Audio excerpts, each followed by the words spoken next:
Hi Jack, how you doing? I'm good, thanks. Good morning. What have you done today? Well, moan mainly. Yeah, essentially I've just done a lot of moaning because you've seen it. There's like the extensions being built in the clubhouse, so there's like the builders around making a lot of noise, very irritating. They're I really went into the rude. toilets, they're flooded. I've had a word with Ken, a plumber's round. Yeah.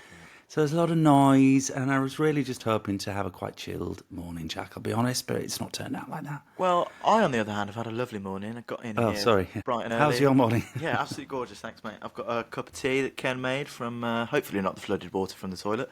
But yeah, I've had a lovely watched the sunrise over the cricket lawn, which has been absolutely lovely. The bowling green team are all in. It's all great. It's fantastic. I'm having a great Yeah.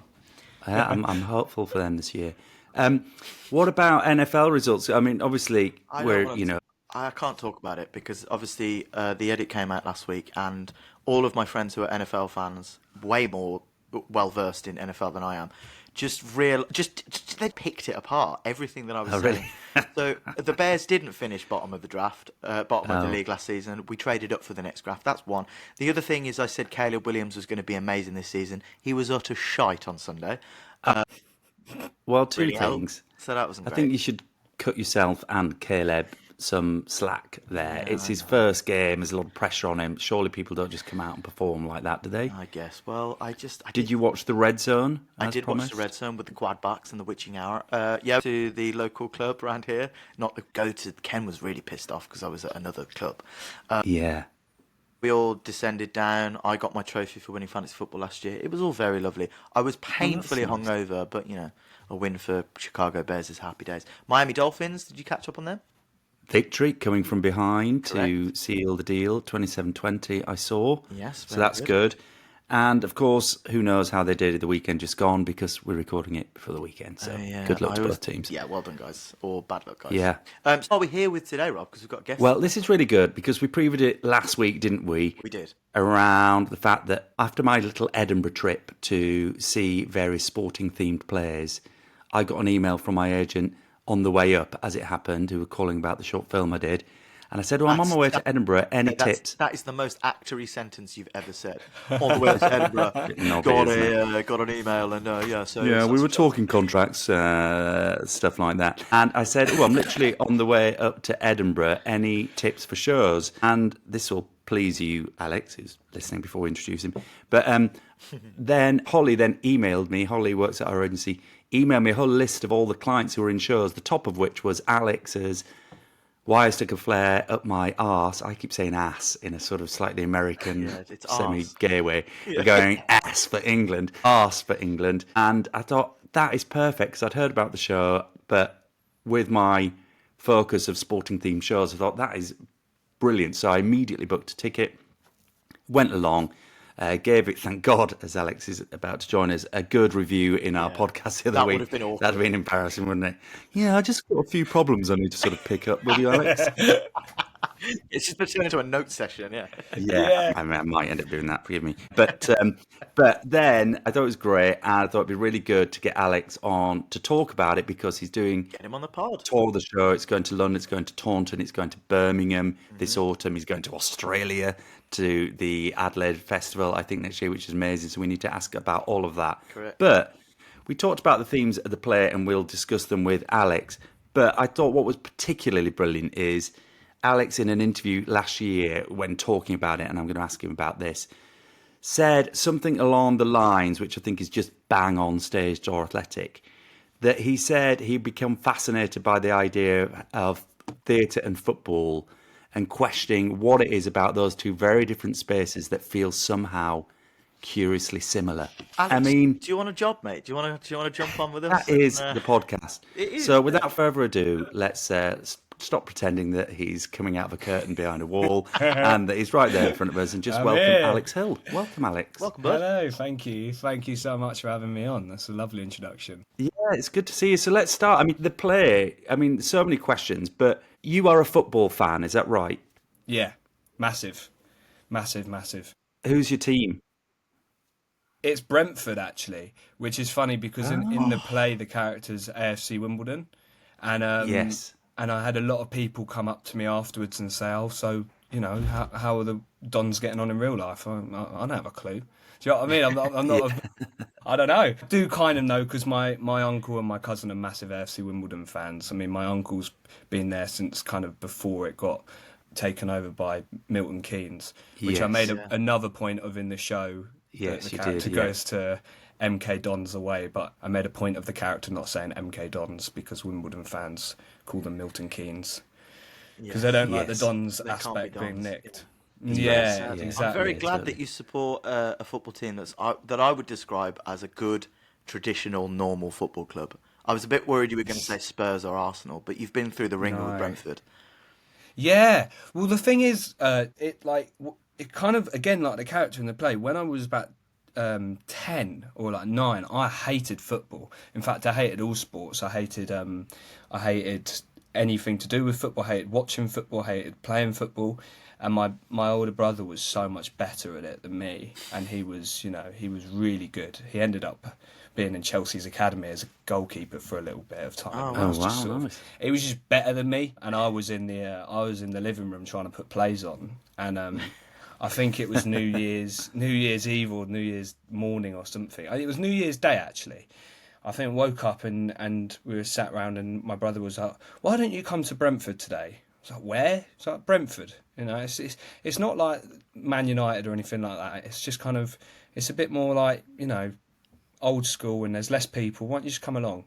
Yeah. And I went along, and I was like, okay, this is quite cool. And I sat behind the dugouts, and surrounded by all these guys screaming at the managers and like screaming at the players, and then you suddenly realise what it feels like to be in that situation. And I was kind of transported, and we ended up winning the game 2-1 in about the 88th minute or something. I think we were playing Dagenham and Redbridge, but it was.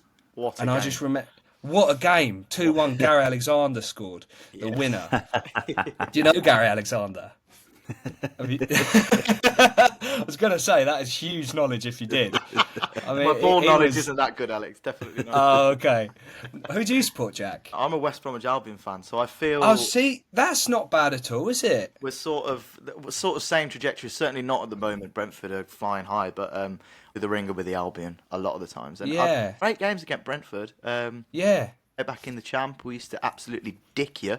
But if we were to play you now, Thomas Frank would absolutely school us because you've got a great squad up there now, haven't you? Yeah, it's been a real transformation. I mean, going back to when I was sort of at that game, I wouldn't have been able to predict. Then you got season tickets and stuff, and I kind of picked the perfect club in terms of a bit of everything, but never actually being so down in the dumps. I've never seen us get relegated. I started supporting us when we were in League One. And then we went to the Championship. Good times. And do you still go? Yeah, I'm a season ticket holder, so I go every week, and I try to go home and away. Wow, that's brilliant. I've got to a Brentford season ticket holders as well. They love the new ground, and as you're on the M4 coming across, it's such a great view looking down. It's awesome. Yeah, unless you're coming back from Heathrow around kick-off time, in which case it's a bloody nightmare. Just from personal experience. Ground had pubs on every corner, didn't it? Do you remember? Yeah, it did. Yeah, and I was when I was 18, I started managing to sort of go on the train as opposed to Dad driving us up. So we sort of discovered alcohol at the same time, and it was just great because you could stand out. No, exactly, and you could stand outside the pub and after the game, and the players would be walking past. Yeah, so they'd stop for like Ollie Watkins and stuff. They'd all stop to chat, and it was amazing. It was it was just kind of the perfect sort of step into the world of football that you can get, I think. So talk to us, because this is something that resonates with me heavily, but talk to us about that, the two parts of your life when you were young then. You were putting on plays, but you had this growing love of sport and football and allegiance to Brentford. How did you manage those two things? How did those two sit in your experiences, but be the perception of you amongst your mates of this guy going off and doing theatre stuff when actually he's a Brentford lad? This is so funny because I think I code switch quite a lot. I don't know about you, but if I'm in a rehearsal room, I try and present myself as more of a theatre person. But if I'm down the pub before a Brentford game, I'm definitely Brentford. Oh, Alex, it's like you're meant to be on this podcast. That's literally, it's so relatable. It's ridiculous. Do you change your accent like Jack? I do. I do. Yeah. Yeah, big time. And it's really weird because, like, you know, and I think that's kind of why I wrote the play in a way, because I wrote a character that felt like he could exist in both of those worlds. Yeah. And then when my football mates came to the old Red Lion pub when we first did it before the Fringe last year, we did 2 preview nights there the weekend before we opened in Edinburgh, and Yeah. they were like, "What the fuck is this?" Sorry, can I Of course swear? you can. Yeah. Sorry, but they were like, "What the heck? Like, what is going on?" Because they thought that the theatre was kind of Phantom of the Opera and those kind of things. They didn't Yeah. realise that they could see a character that was like them on stage, or Yeah. that they'd experienced on stage. And I think that blew their minds. And similarly, when I've taken people who like the theatre to watch Brentford, if I've had a spare season ticket, one of our mates is not going or something, it's Yeah. blown their mind as well. So I do think it works both ways in a sense. Well, do let us know if you get 2 spare tickets. Yeah, I've Yeah, never oh been yeah, to the Grand, to be definitely, fair. I'd love to go. definitely. So, Who had do you you written support, Rob? before? I'm a Leeds fan, but let's not talk about it. Oh, okay, yeah. Let's not talk about that. Everybody hates That's- Leeds, Alex. We all That's know a that. shocker. Yeah, exactly, mate. Yeah. Oh, I do love it though. I was hoping that you won the playoff final, if I'm honest. I really, man, I you're don't not the want you only to one. come. Cheers, to Alex. come We were in the back up. playoffs as well, but that's kind of you. Thanks, mate. You didn't get to a fight. Did you get to a fight? You didn't get to a fight. Of course you didn't, because otherwise you'd be up if Yeah, you'd exactly. been Semi. Southampton dicked us in the second leg, so yeah. Yeah, that's twice you We're said on our way dick. back. We're on our way back. No. You're obsessed with dicked. What? It's So, adequate. had you talk to us about writing then? When did that start as an occupation? Oh, If that's yeah. overstating it. No, yeah, I've worked. It didn't really. I can't really pinpoint it. I knew that I liked to kind of create and write things down, but not like I would. I still don't really like to call myself a writer. It's kind of the imposter syndrome thing. But because it's not. I suppose in a way, it's not really. It's not really. It is, but a lot of it's my own experiences. So it's kind of. Yeah. It was almost a little bit like journaling and then kind of fictionalizing that. I suppose. Yeah. In a way, but it started after drama school because, as you guys probably know, it's really hard to kind of get going after drama school if Yeah. something, you know, if the lucky break doesn't kind of fall into place. So it was sort of just a lot of sitting around going, I want to do something, and I went to the Fringe in 2022 just for a few days and just sort of walked around and really enjoyed it. It was my first time ever there, and I was like, oh, this is really great, this, and maybe I could just do a play just in one of these hotel conference rooms and just see what happens. Yes. Yeah, totally. Well, that's very smart. So you'd been to Edinburgh and thought, actually, I want a piece of this, and you'd seen actually a one-man show is the format that is most effective, cost-effective possible in this situation, and you sat down to write with Edinburgh in mind. Is that right? Yeah, that's it. Yeah, so I was like, okay. In fact, what happened was I went with some family friends to Edinburgh, and I got so excited by it that they were really kind and they let me stay in an Airbnb that they'd hired, and they just a few weeks before had said, "Oh, why don't you come up to Edinburgh with us?" I was like, "Oh, really?" Like, so yeah, why not? And I was like, yeah, all right, fine. And then they didn't charge me a penny to stay there. I was like, so I, you know, all I did was kind of buy them a meal or something. And I was like, so grateful for this kind of almost free few days in Edinburgh. And I was so excited. And I realised that we got to the end of the trip and I'd run out of things I'd run out of days to see things that I wanted to see. So I was like, do you know what? I'll just extend my train and I'll stay here another night. So they all went home and the Airbnb had to check my bags out. So I put my suitcase behind a Holiday Inn reception or something, paid like a tenner just so that I kept my bags.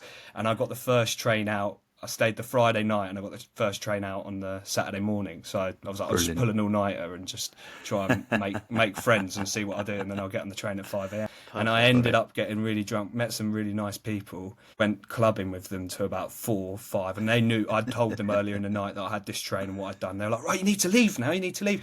So I've got this video that I don't choose to like play back to myself on my phone somewhere with me. And I'm really drunk and I'm about to get on the train at Edinburgh, and it's just a little promise to myself. I'm like, right, next year we'll come here, but you won't be silly, you'll like be drunk, you'll just be doing a show. Oh, amazing. Brilliant. It was just kind of this little promise to myself that I did. And then I got on the train and I fell asleep and then forgot about it. And then about 6 months later, I was like, oh God, I haven't done anything. And I pulled that video up and I was like, oh God, I should probably start applying. And I'd missed a lot of the windows, like the Pleasance and the Underbelly and all those sort of places. So in the end, the big four. Yeah, the big four. And so in the end, I went for the Space UK, who were great because they kind of do a straight hire thing, Yeah. which is still quite expensive. But when you kind of put it into perspective, you can kind of break even if you're lucky. And what was really nice as well is my parents were really kind. They let me have their camper van for a few weeks, so I actually stayed in that for like 3 weeks. Rob and was loves a just camper in van. that. Yeah. Oh, do you? Do you have a camper van I as do, well? yeah. Yeah, the Yeah, I Colonel did. it's In called. fact, I was the Colonel, and I stayed in him up in Edinburgh when I saw your show in a park and ride just outside Really? Edinburgh. It was great. It's the cheapest way of doing it, isn't it? Fantastic. Yeah, It's exactly. really good. Yeah. So give us, obviously we're talking about the show like we know what's going on, but maybe for listeners it'd be good just to hear a bit of a synopsis of the show, and then maybe you could tell us a little bit about the genesis of the idea and where it came from, given that brilliant background that you've given us so far. Yeah, of course. Why I stuck a Flare Up My Arse for England is it's a one-man play, as we mentioned, and it's about a football fan called Billy, who, when we meet him, he's 18 and he's feels like he's not got a lot going for him. He's just received his A-level results. They're not that promising. They're not kind of where he really sort of, well, they're exactly where he expected they'd be, but they're not that he doesn't know what he wants to do with them, and he doesn't know if he's good enough to do anything really. And his best mate Adam got amazing results and got a really great job at a bank in the city, and so suddenly from being together through school they've kind of had to sort of go their separate ways a bit, but they still both live in Wimbledon where they go to the football every week. So even though their week to week lives look different, they still have their football every week. But because Billy's kind of feeling a little bit, I suppose, insignificant, and he works at his dad's hair salon for a bit, and that's kind of not going too well, and he just kind of doesn't feel like he has much of a place in the world. He falls in with this wrong crowd of mates at the pub who are also Wimbledon supporters, and they lead him down a bit of a path, let's say. They lead him down a bit of a path, and it's essentially a play about what it means to belong, and I think really at the core of it is friendship, and what friendship is, especially in young men, and how we choose to express friendship and our feelings to one another. But the play was actually inspired by a real life incident, which was at the Euros in 2020, well, in 2021, but Euro 2020, when we played Italy in the final, and a guy in Leicester Square got pictured putting a flare up his bum. And I took that image because it went really viral online, and everyone seemed to have an opinion about it, which is so funny. Do you know what I mean? Like, Twitter's an amazing space because everyone has an opinion about everything, right? You can literally why, and some people, this is a real damnation of this country. Like, it was just like, why are we so bothered about this guy sticking a flower? And people were debating, should he? But really, I think, in essence, the guy was just having fun. This is something more to it than just like, he's this portrait of our nation, or portrait of our nation, or what? Do you know what I mean? Yes. Yeah, totally. It just felt very. It was just a mad act, and given that we'd been through COVID, and I mean, there was so many things wrong with that day. Like, for example, I don't know why UEFA and the police in London didn't just go, right, we need to make this kick off at 1 p.m. or 2 p.m. I don't know why it came to 8 o'clock at night. Yeah.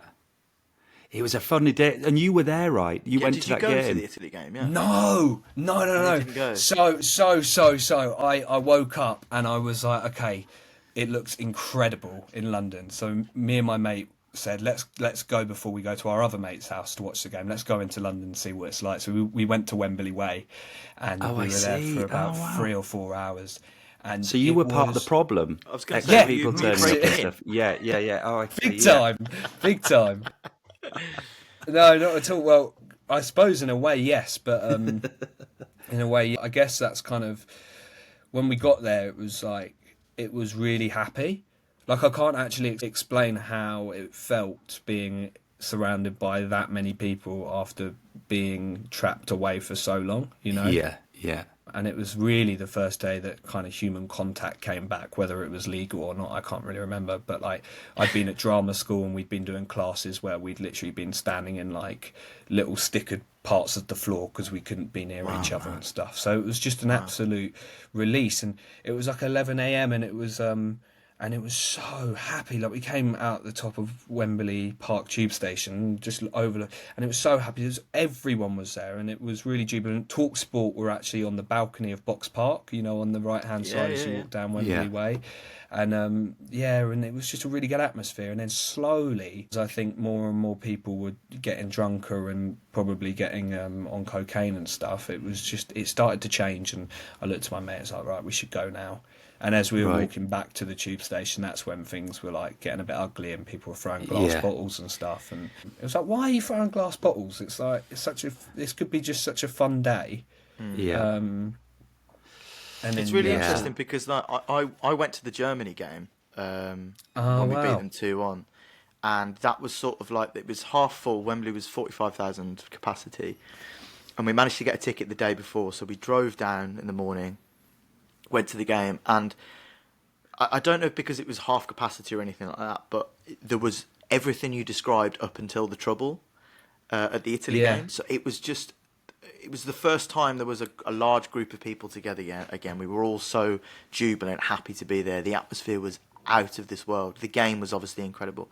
There was next to no trouble, but it's just as it kind of kicked on, and obviously more weeks had passed and we got to the Italy game, it seemed like there was a real outpouring of, you know, frustration of being locked in for 4 years. It was an opportunity to become, you know, sort of thuggish and kind of get rid of all of this pent up, you know, turn into something quite cathartic in the wrong way for that game, where it shouldn't have been something like that. It should have been something we celebrated. But there was a lot of frustration there as well. And, you know, the themes that obviously Rob's discussed in the play and you yourselves talk about the play, it is something you talk about, the working class and how football is that escape, is that religion. You go to, I mean, Hawthorne's is called the Shrine, the Theatre of Dreams at Manchester United, these big kind of places that we go and we, you know, these pilgrimages we do every week. But it is a place for, namely, you know, middle-aged men to go and be something where they belong.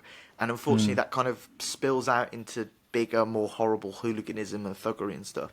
I mean, was that something that you kind of played up in the play, in your writing style, or something you've seen at something you've seen at Brentford or other games and stuff?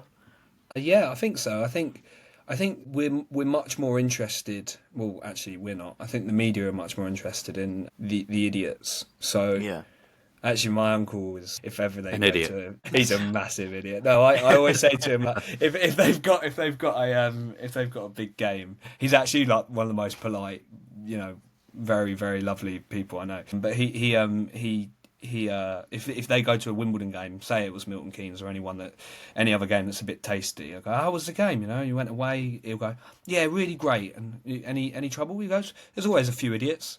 That's what he says. There's always a few idiots, and it's so true because every club has them. Like, there's no club that doesn't. There's always a few idiots. So at Brentford, there's a few idiots, and they don't come out to play every week, but they might just be there one week, or it might be the same people that aren't idiots, but suddenly for some reason they're just deciding to act up because they've had too much to drink.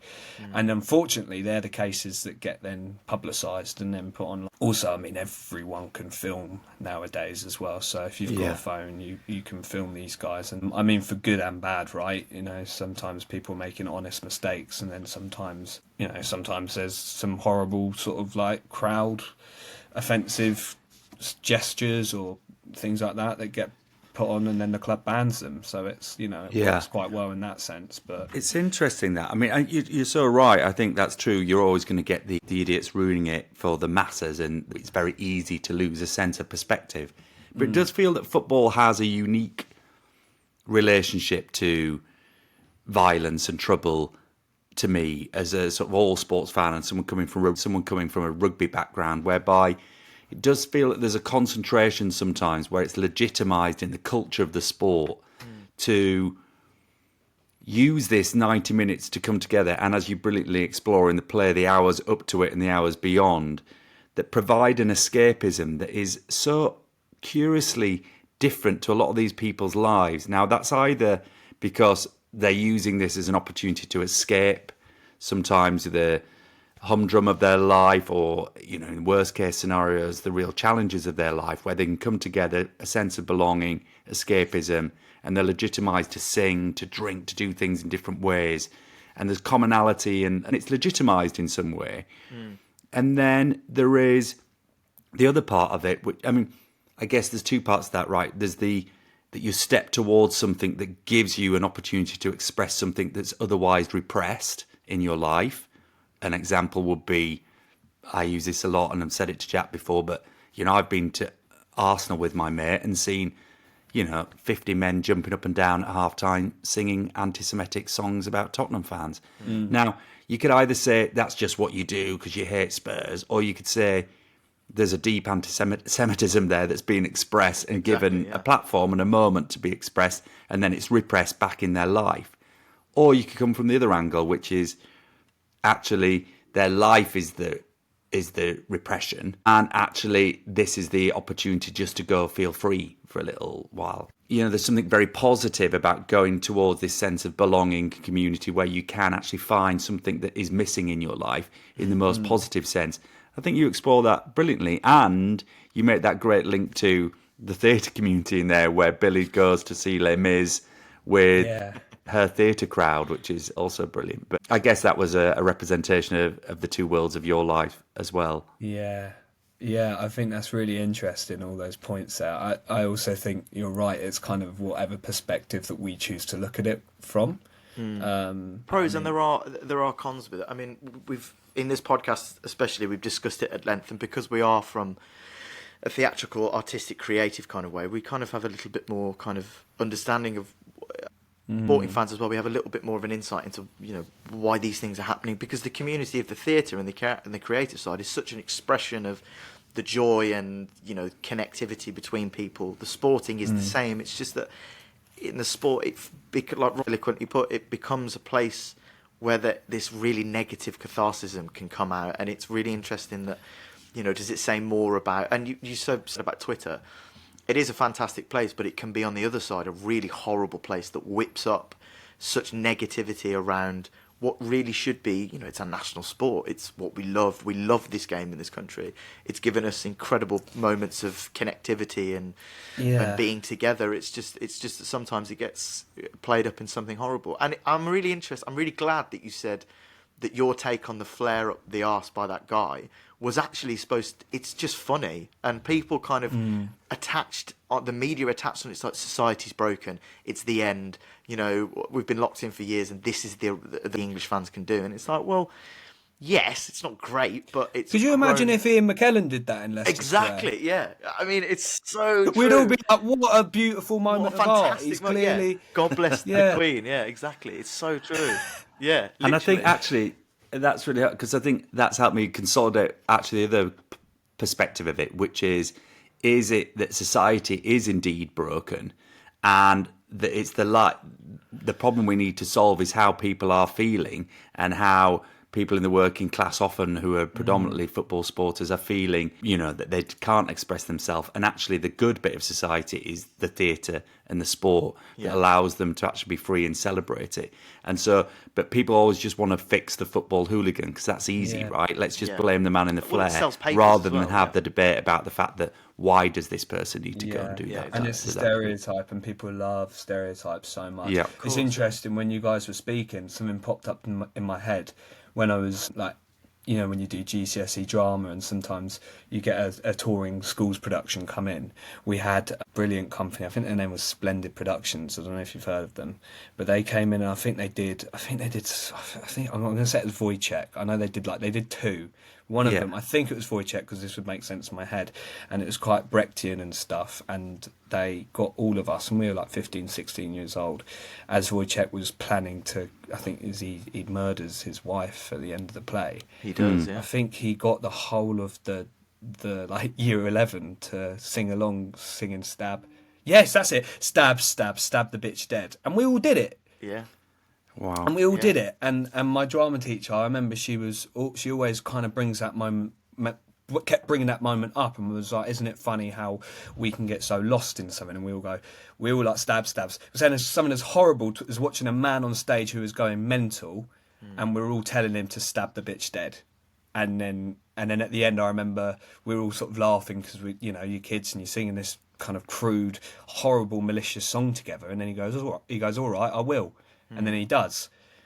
And for some reason, that just popped up when you were speaking to me, because it was like, actually, when we sing these songs and stuff, sometimes we just get drawn into it, because I think there's something in our human instinct that also the way football's set up, you always like, it's not common in a lot of other sports to have your away fans and your home fans segregated, so immediately you're going us and them, so you're always trying to provoke a reaction. I know I'm terribly guilty of doing that and trying to get a reaction out of the away fans or the home we've fans. got to go to a Brentford game with you, Alex. We've got to go to a Brentford game with you, mate. Yeah, come along, it'd be great.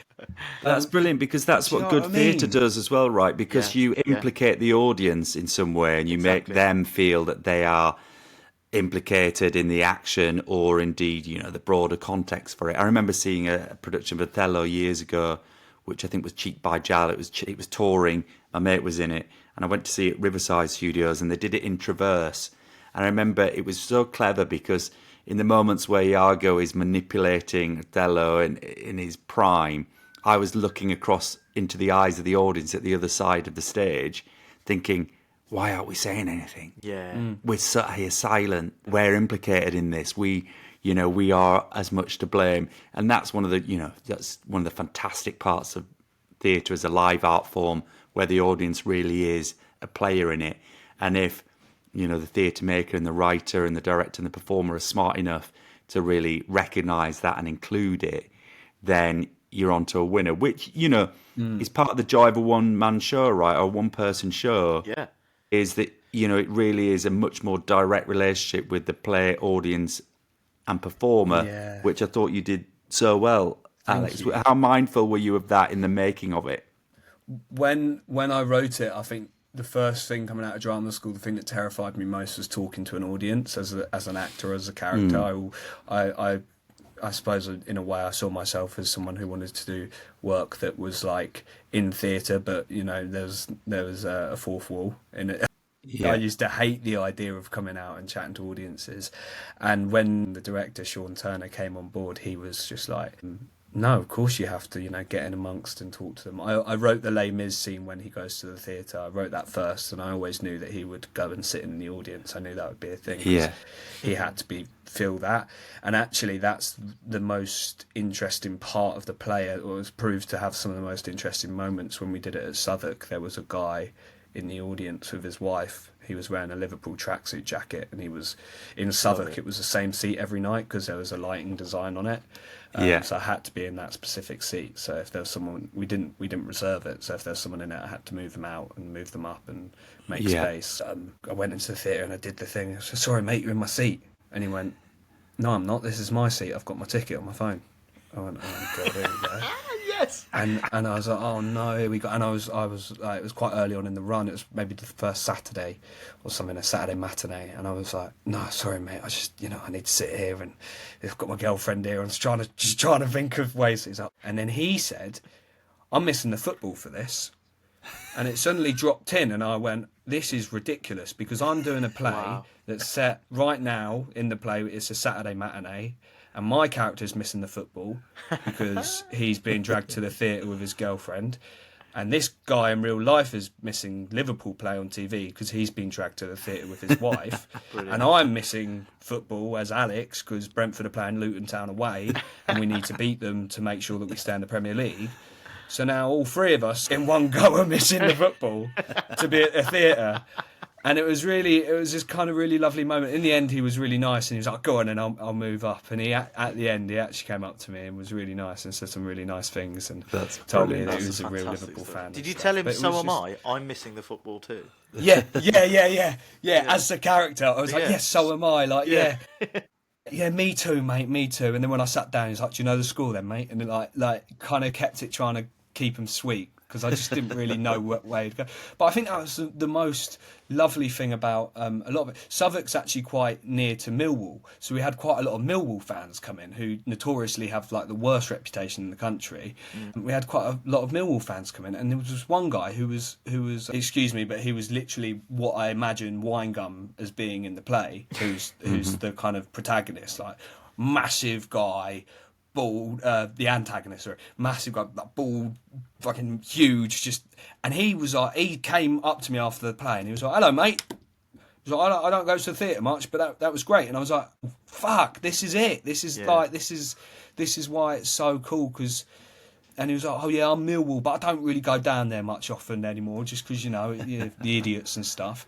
And then, sorry to go back to another point as well, but you sparked a lot in my mind. But when there's going back to that quote of like, there's always a few idiots. There's a few idiots in the audience at theatres as well. Oh God, yeah. God, yeah. Do you know what I mean? Increasingly. Yeah. Increasingly, but we don't really care about them as a society, do we? Because I don't think theatre gets as much publicity or as much of a reputation as. I think you can't get away with it more in boxed. the theatre. You can't get away with it in Yeah. the theatre. I mean, I've been on stage in the West End and something will kick off, the whole show will stop and they will be removed, and then the rest of the audience gets pissed off because, I mean, can you imagine at a football match if, actually, I'm having said that, it happened recently when West Brom played Wolves and the game was stopped because Yes, there I was hooligans remember on the watching pitch. that on the telly.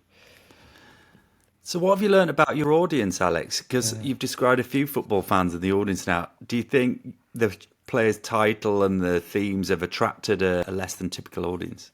Well, it was mad because when I wrote it and I kind of announced that I was doing it about 3 weeks before they'd announced Dear England as well. So it was a real weird synergy going on, because there was suddenly there was this plays about football being at the National Theatre, and everyone was like, "Oh my God, this thing's happening," where there's people in the Olivier Theatre with like football shirts on and stuff. Yeah. And then there was also a much lesser known like fringe play happening across town in the Old Red Lion, where a guy was.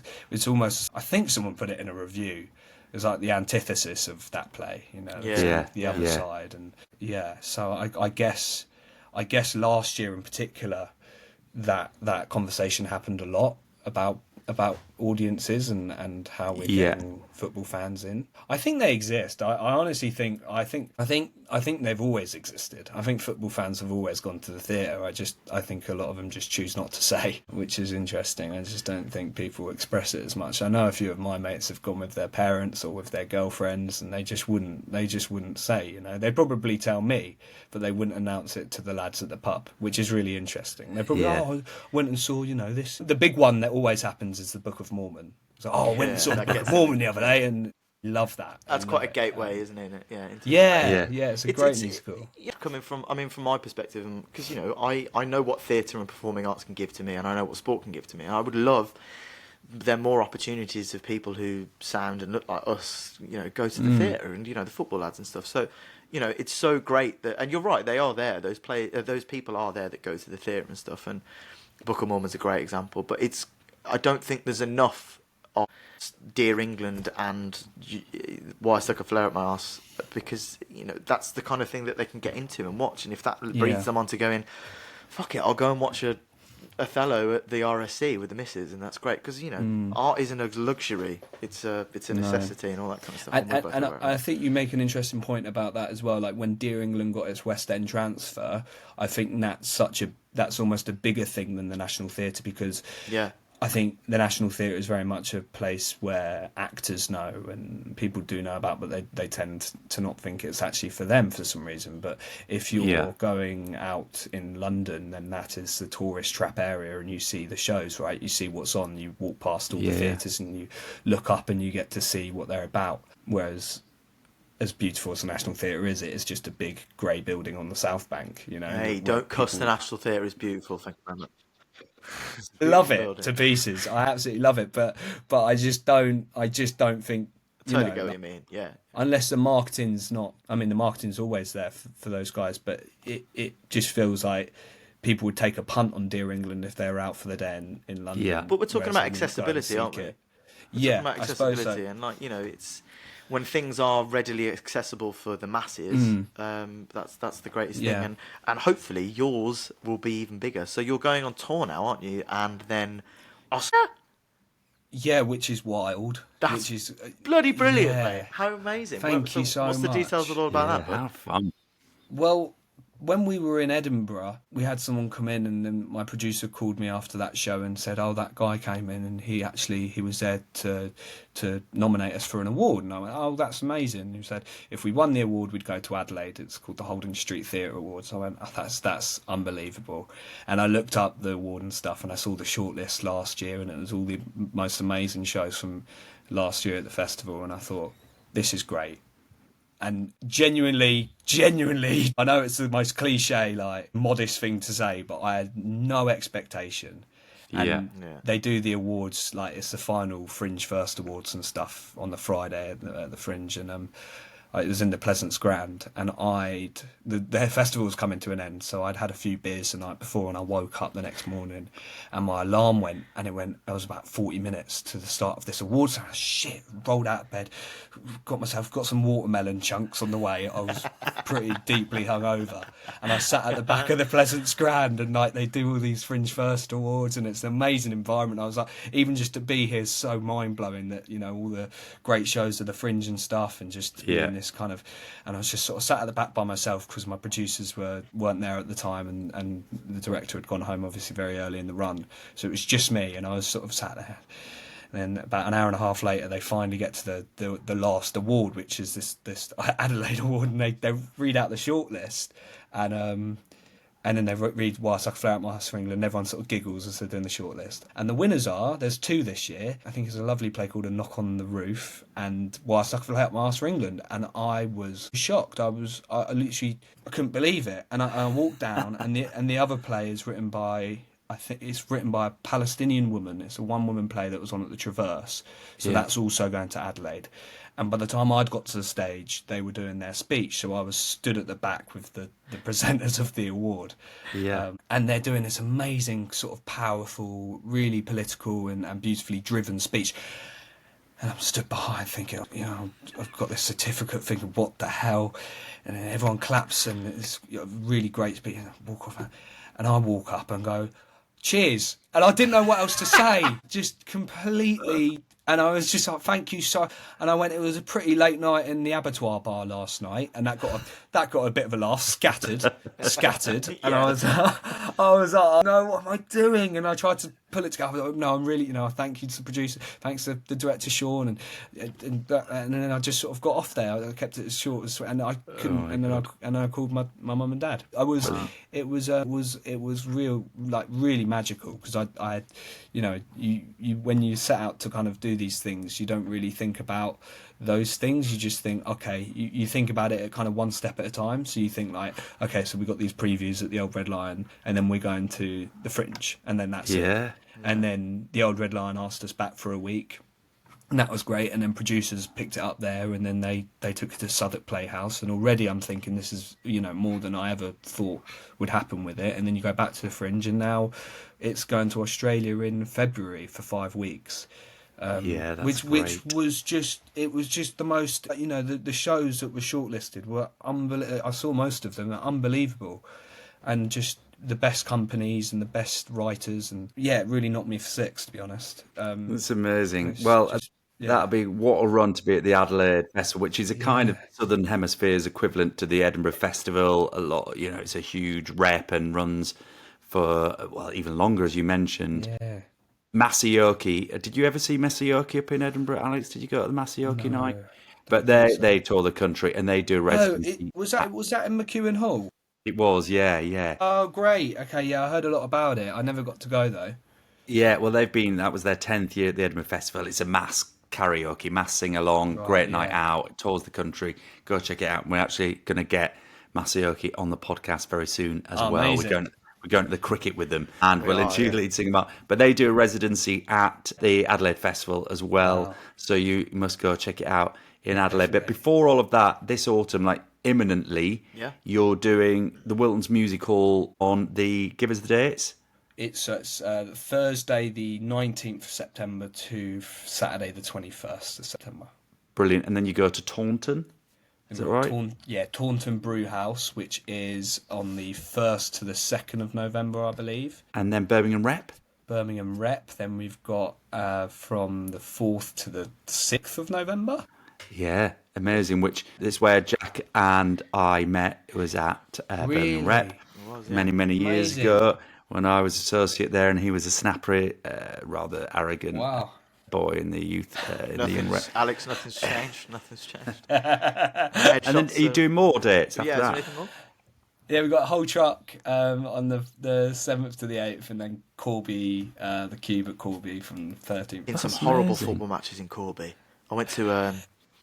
because I follow a team, Halzo in town, and they play rough uns, mate. Rough football team. Really? It's not in Corby, it's quite further outside Corby. So Corby's quite nice. If anyone from Corby is listening, it's a lovely place. But if you're a Corby Town fan, you're a bit of a wrong one. So there you go. Wow. So we should say Alex and your producers have been very generous in offering 2 tickets to give away. So you've got to go to win those tickets. There's a post on the Stage Door Athletic Instagram account at Stage Door Athletic. And to win those tickets, what you've got to do is follow at Stage Door Athletic, or to be in with a chance of winning those tickets. The way you enter is you follow at Stage Door Athletic, you follow at Bum Flare Play, the best handle tag ever. You can tag a friend in the comments, which gives you a chance to win. The more friends you tag, the more entries you get.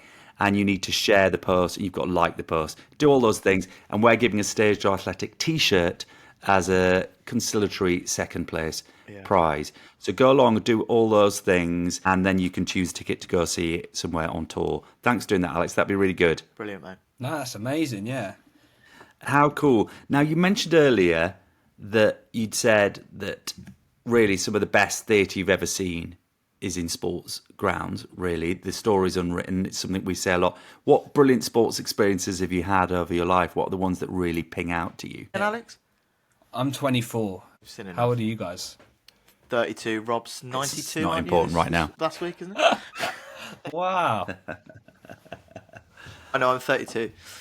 Oh, amazing. Yeah, Jack's 32.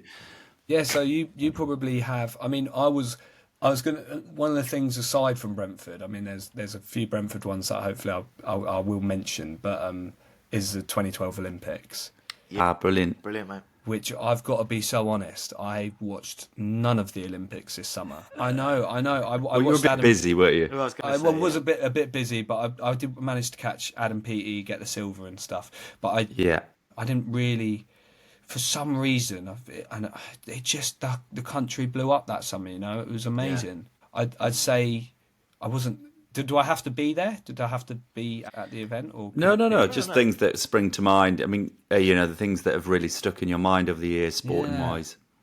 Well, I think the opening ceremony, even though it's kind of not, it's a bit of a cheat one. Because again, that is a real blend of sort of everything. I remember that so vividly, watching that on the TV and just thinking, it blew my mind. I mean, I was 11 when about to be 12, I think, but it was just like, it was so cool. I was like, this is kind of what we've been speaking about today. Everything coming together in a real celebration of art and the humanity and what we do best in this country. So that, even though that's a bit of but then I did manage to go to, I think I went to the morning of the Super Saturday.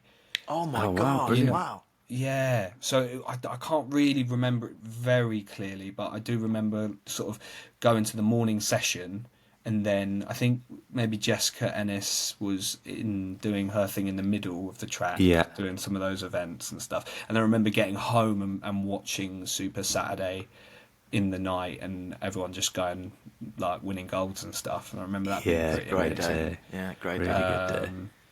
What else? And then obviously Brentford. Do you know what was amazing about the Brentford playoff final win? Is that the final was so comfortable that day against Swansea that it doesn't stick out as much as the semi-finals, because we played Bournemouth in the semi-finals and we were 1-0 down in the first leg. And those games were the first sort of games to really have people back in the stadiums. And so for our home leg, the return leg for the second leg of the playoff semi-final, we had to enter a ballot, and it was all based on like how many loyalty points and stuff you had, but also like it was basically a lottery, and we managed to get 5. And it was the first time we'd all been to the new stadium together. Oh, and wow. It was the first, and weirdly, because there were randomly allocated seats, we got seats allocated that were 4 rows away from where our season tickets would be. Oh, brilliant. So it was really weird. And there was 5,000 people allowed to go out of a 17,000 stadium. And so that semi-final began with Dan Juma running through we had a corner, they broke, Dan Juma made it 2-0 on aggregate. So 12 minutes in, we were like, oh my God, we've bottled it. We're about, and we came back and we won the game 3-2. And it was mental. And still to this day, that ground has never been louder than it was that day. Even when we played Arsenal in the first game of the season, which was another amazing moment when we beat them 2-0. And that was back when it was full capacity. That was so loud, but it was nowhere near in comparison to that Bournemouth second leg. It was amazing. Like absolute. Thomas Frank came out before the game started that day, and he did a lap of the pitch to get the fans G'd up, and there was 5,000. We were just screaming the whole game. Even when we went 2-0 down, we had a moment. We were a bit quiet, and then we were just like, no, actually, let's just get this done. And then things just started happening. We got a penalty. Tony scored. It was the most magical game. So I think that is probably the best. That day was unbelievable. There is something quite magical about playoff semis, isn't there? The second second leg as well is usually in like midweek. Oh no, one of them's usually midweek, so under the candles. I remember beating Wolves 1-0 at the Hawthorns, and honestly, I've never experienced it. It's just the noise is amazing. It's great. Yeah. I love especially against Wolves as well. Like, that's a big game. But Alex, that sounds bang on. I bet that was class. Yeah. Do you have a sporting bucket list? Have you seen ours, Alex? Yeah, I have seen yours. I've had a look through. Anything you'd take out, add, supplement there? Let me pull it up again. But I think I would add. So I'm guessing then. Have you guys been to a World Cup final? No. We've been to the Hawthorns. See, it's a very legitimate question. We did this list 2 years ago, just saying, they're always a bit rubbish, World Cup finals, aren't they? They never quite deliver X, Y, and Z. About a month after we pinned down our list, Qatar World Cup final.